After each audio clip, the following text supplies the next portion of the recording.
विरोधी दल नेता नवीन पट्टनायक तथा बीजेडी मुख्य नवीन पट्टनायक फोटो को कदर्थ करने घटन एतला कैपिटाल थाना एतला बीजेडी सामाजिक गणमाध्यम नवीन फोटो को कदर्थ कर सोशल टॉक्स नामक पेज रे यह पोस्ट करा जायछि। एआई रो अपव्यवहार करी पूर्वतन मुख्यमंत्री फोटो को कदर्थ करा जायछि। तेणु सोशल टॉक्स पेज रो एडमिन प्रीति प्रकाश नायक विरोध में एतला दि जाइछि। विरोध में कड़ा एक्शन नेबाकू दाबी करिछि बीजेडी।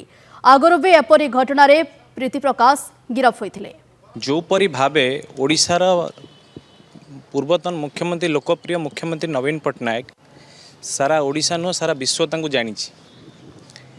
आज जोपरी भावे सोशल टॉक प्रीति प्रकाश नायक जोपरी भावे एआई इंटेलिजेंस यूज करी मान्यवर नवीन पट्टनायक ना रे जो भिडटी करिसंती यह संपूर्ण निंदनीय।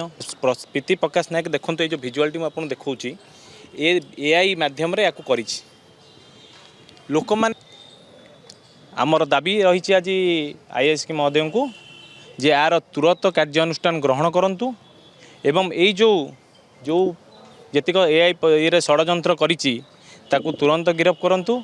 भारतीय जनता पार्टी सांगरे संश्लिष्ट थिबा किछि व्यक्ति विशेष करी सोशल टॉक नारे गोटे अनुष्ठान गोटे इंस्टाग्राम अकाउंट करी श्री प्रीति प्रकाश नायक कॉन्स्टेंटली तांकर डीप फेक इमेज जाली एआई इमेज ताकू करी से तांकर व्यक्तिगत किछि फायदा पाइबा पाई भारतीय जनता पार्टी किछि बेनिफिट दबा पाई से कौन ए जो उठेइचंती एमाने विभिन्न प्रकार इमेजेस ताकू माने हटेबा पाई से जगह रे तांको नारे केस करी तांको आईनतः जो दंड देई हबो से दंड दियंतु बेली आमे आशा करिचु एवं सेही हिसाब रे आईआईसी हमको कमिटमेंट दे।